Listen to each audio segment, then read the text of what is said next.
খাওয়া শুধু ক্ষুধা মেটানোর কাজ না, খাওয়া আসলে শরীর, মন আর আত্মার জন্য এক ধরনের ইবাদত। আজকের এপিসোডে বলবো খাওয়ার সময় আমাদের কি করা উচিত, কোন ভুলগুলো এড়ানো উচিত, আর খাওয়ার সাথে শরীরের হরমোন কিভাবে কাজ করে। প্রথমেই খাওয়ার সময় শরীরের হরমোনের কাজ। গ্রেলিন খাওয়ার আগে ক্ষুধার সিগন্যাল দেয়। লেপটিন খাওয়ার সময় শরীরকে বলে পেট ভর্তি হয়ে গেছে। ইনসুলিন খাবারের গ্লুকোজকে এনার্জি হিসেবে কাজে লাগায়। যদি আমরা তাড়াহুড়া করে খাই বা ফোন টিভিতে মন দিই, এই হরমোনগুলো সঠিকভাবে কাজ করতে পারে না, ফলে আমরা বেশি খেয়ে ফেলি বা হজমে সমস্যা হয়। খাওয়ার এথিক্স, কিভাবে খেতে হয়। চিবিয়ে খাওয়া, প্রতিটি লোকমা অন্তত 20 থেকে 30 বার চিবানো উচিত, এতে খাবার ভালোভাবে হজম হয়। লালা খাবারের সাথে মিশে এনজাইম তৈরি করে, যা হজম প্রক্রিয়াকে সহজ করে। সময় নিয়ে খাওয়া, খাওয়ার সময় কমপক্ষে 15 থেকে 20 মিনিট রাখা উচিত। খুব দ্রুত খেলে ব্রেন বুঝতেই পারে না পেট ভর্তি হয়েছে কিনা।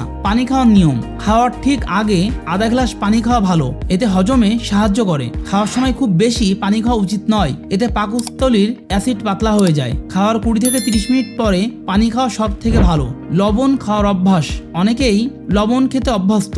যাই রান্না হোক, লবণ বেশি থাক বা কম থাক, তারা লবণ নিবেই, যেমন আমার মা বা আমার নানি। কিন্তু অতিরিক্ত লবণ কিডনি ও ব্লাড প্রেশারের ক্ষতি করে, তাই এড়িয়ে চলাই ভালো। কারণ অতিরিক্ত লবণ তোমার শরীরের জন্য প্রয়োজন নেই, শুধুমাত্র তরকারিতে যতটুকু দেওয়া হচ্ছে সেটাই তোমার জন্য এনাফ। মনোযোগ দিয়ে খাওয়া, খাওয়ার সময় টিভি, মোবাইল, কার্টুন এসব এড়িয়ে চলা উচিত, কারণ মস্তিষ্ক বিভ্রান্ত হয়। একদিকে খাবার হজমে হরমোন কাজ করছে, আর একদিকে কার্টুন, টিভি থেকে ডোপামিন বের হচ্ছে, ফলে খাবার সঠিকভাবে হজম হয় না, অতিরিক্ত খাওয়া হয়ে যায়।